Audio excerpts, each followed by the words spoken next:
বন্ধুরা সবাই কেমন আছেন? আশা করি সবাই ভালো আছেন। আবারও আজকে নতুন আরেকটি লোন অ্যাপ্লিকেশন আপনাদের মাঝে শেয়ার করতেছি। সেটা হচ্ছে যে ঢাকা ফিন একটি লোন অ্যাপ্লিকেশন, যেটা আপনারা সকলেই জানেন। আজকের এই লোন অ্যাপ্লিকেশনটির রিভিউ আমি আপনাদের মাঝে দিতে চলেছি। আগে ভিডিওটি সম্পূর্ণ দেখবেন, তারপর আপনারা এখানে আবেদন করতেই পারেন। এখন এখানে দেখুন, আসার পরে নেক্সটে ক্লিক করলে আপনার এখানে 5 সেকেন্ড সময় নেবে। এখানে টার্মস অ্যান্ড কন্ডিশন দেওয়া রয়েছে, আপনারা এটা পড়ে নেবেন এবং নিজ দায়িত্বে বোঝার পর আবারও নেক্সটে ক্লিক করবেন। এখানে আপনি চাইলে বাংলা ভাষা সিলেক্ট করতে পারেন অথবা ইংলিশ দিয়ে আপনি নেক্সটে ক্লিক করে দিবেন। খুব সহজ মাধ্যম। এখানে আপনার ফোন নাম্বার দিয়েই কিন্তু একটি মাত্র অ্যাকাউন্ট ক্রিয়েট করে নিতে পারবেন। চলুন আমরা অ্যাকাউন্টটি ক্রিয়েট করতেছি। তো এখানে দেখুন, আপনার ফোনে একটি কোড পাঠানো হবে। সেই কোডটি দিয়ে আপনি একটা পাসওয়ার্ড সেট করে নিশ্চিতে ক্লিক করে আপনি চাইলে এটাকে সেভ করে রাখতে পারেন। তারপর এখানে আসার পর আপনারা সর্বপ্রথম এই ঋণের ব্যালেন্সটি এখানে শো করবে। আপনারা চাইলে এই ঋণটি এখান থেকে গ্রহণ করতে পারেন। তারপরে এখন আবেদন করুন অপশনে ক্লিক করে দিবেন। ক্রেডিট সীমিত সময়, অ্যালাউ অ্যাক্সেস। এখানে আবারও সেমভাবে আপনাদের টার্মস অ্যান্ড কন্ডিশনগুলো একটু বুঝে নিতে হবে। এখন এখানে দেখুন, ঋণের যোগ্য সীমা হচ্ছে যে এটা আমার অলরেডি এখানে একটা অ্যাকাউন্ট রয়েছে। সো এটা নিয়ে কিন্তু আমরা অলরেডি ভিডিও করেছিলাম। এখন আপনারা এটা দেখতে পারেন, পরিবর্তন আপনি চাইলে করতে পারেন এবং পরিশোধ হচ্ছে যে 150 টাকা। বিস্তারিত দেখতে এখানে আপনি চেক করতে পারেন। এখানে ক্লিক করে আপনারা দেখতেই পারেন আপনার কাছে ফি নেওয়া হবে 600 টাকা। 900 টাকা আপনাকে হচ্ছে যে দিয়ে দেবে ওনারা, হচ্ছে যে 1500 টাকা আপনাকে পেমেন্ট করতে হবে। তো বিষয়টি দেখে নেবেন এবং ঋণের অ্যামাউন্টটি এখানে আপনারা সেটাও দেখে নিতে পারেন। এবং এখানে জমা দিন বলে অপশনে ক্লিক করলে আপনি কিন্তু এই জমাটা দিয়ে দিতে পারবেন। ওকে, তো এখন আমরা এটাকে জমা দিনে ক্লিক করি এবং পরবর্তীতে তথ্য জমা দেওয়া হয়েছে। অনুমোদনের জন্য কয়েক মিনিট সময় লাগতে পারে। পরবর্তীতে ক্লিক করে দিই। পরবর্তীতে ক্লিক করলে আপনারা এখানে দেখুন পর্যালোচনা অধীনে রয়েছে।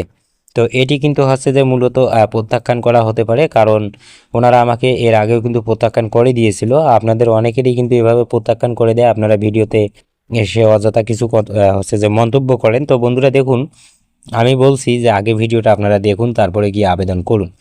তো এখানে আসার পর আমার বলে একটি অপশন আছে।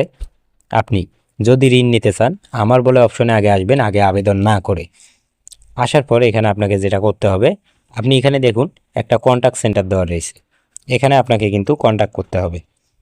তো এখানে আপনি যখন কন্ট্যাক্টে ক্লিক করবেন, এখানে আপনি একটা জিমেল পেয়ে যাচ্ছেন। ওকে, কাস্টমার সাপোর্ট। তো আপনি এই জিমেলটিকে এভাবে এখান থেকে কিন্তু কপি করবেন। ওকে, আপনি এই জিমেলটিকে কপি করে সেখানে একটা হচ্ছে যে আপনি জিমেল পাঠাবেন যে আমি আপনার অ্যাপের মধ্যে হচ্ছে যে ঋণের আবেদন করতেছি, দয়া করে আমাকে প্রত্যাখ্যান করবেন না, আমি ঋণটি যথাসময়ে আপনার পরিশোধ করে দিব। এখন আপনি হোমে যখন আসবেন, হোমে আসার পর এটা দেখুন, এটা কিন্তু হবে না, এটা কিন্তু প্রত্যাখ্যান করে দিবে, কারণ আমি কিন্তু ডকুমেন্টটি সঠিক দেইনি, যার কারণে এটি প্রত্যাখ্যান করে দিতে পারে।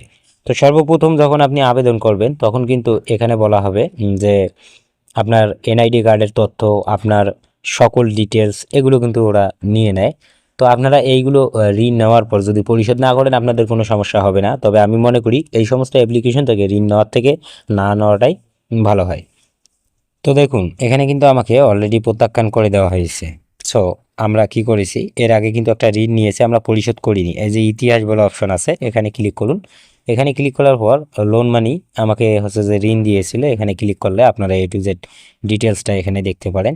ওনারা এখন যদি আমি পরিশোধ করি, সেক্ষেত্রে ওনারা আমার কাছে 5000 টাকা হচ্ছে যে চাচ্ছে। মেয়াদ বর্ধন অপশন আছে, এখানে ক্লিক করলে কোনো প্রকার ডাটা শো করে না।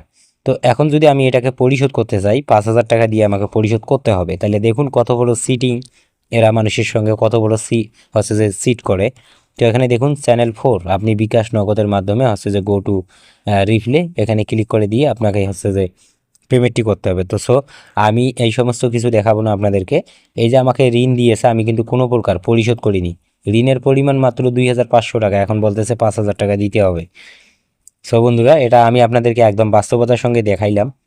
তো এই সমস্ত অ্যাপ্লিকেশনে আপনারা দয়া করে কেউ আবেদন করবেন না।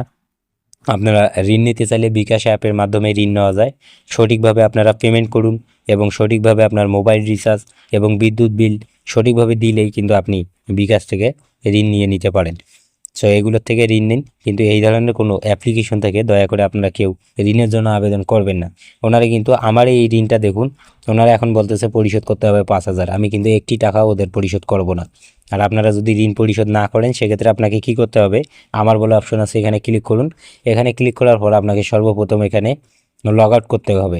ওকে, লগ আপ আছে, লগ আউট আছে, এটা দুইটা আপনি অপশন পাবেন। কার্ড অপশন আছে, কার্ডে যদি ক্লিক করেন আপনি চাইলে যোগ করতে পারেন, অথবা আপনাকে এখানে লগ আউট বলে অপশনে আপনাকে ক্লিক করতে হবে। আপনি কি লগ আউট করতে নিশ্চিত? এই যে নিশ্চিতে ক্লিক করে দিন, অ্যাক্সেস, ওকে। আমরা কিন্তু এটাকে লগ আউট করে দিলাম। লগ আউট করার পর এই অ্যাপ্লিকেশনটি আমরা আমাদের ফোন থেকে সাথে সাথে কিন্তু আমরা মুছে ফেলবো, নয়তো কিন্তু ওনারা আমাদের ফোনের ডেটা নিয়ে নেবে এবং আমাদেরকে বিভিন্ন ধরনের ব্ল্যাকমেল করার চেষ্টা করে। সো বন্ধুরা, আজকে জাস্ট শুধু এটা জানার জন্য এই ভিডিওটা তৈরি করে দিলাম আপনাদেরকে। আপনারা সতর্ক হন এবং এই ধরনের অ্যাপ্লিকেশনগুলোর থেকে বিরত থাকুন। তাও যদি আপনারা ফ্যাক কোনো ডকুমেন্ট দিয়ে যদি হচ্ছে যে চেষ্টা করে ঋণ নিতে পারেন, সেক্ষেত্রে পরিশোধ না করলেও কোনো ঝামেলা হবে না। আর এই ধরনের অ্যাপ্লিকেশন থেকে আপনারা অবশ্যই বিরত থাকুন। আর এই সমস্ত ভিডিও দেখতে চ্যানেলটিকে অবশ্যই সাবস্ক্রাইব করে সাপোর্ট দিন। প্রতিনিয়ত এই ধরনের ভিডিওগুলো আপনারা দেখতে পারবেন। অনলাইন আর্নিং রিলেটেড বিভিন্ন ধরনের ভিডিও আপনি এই চ্যানেলে পেয়ে যাবেন। ধন্যবাদ সবাইকে।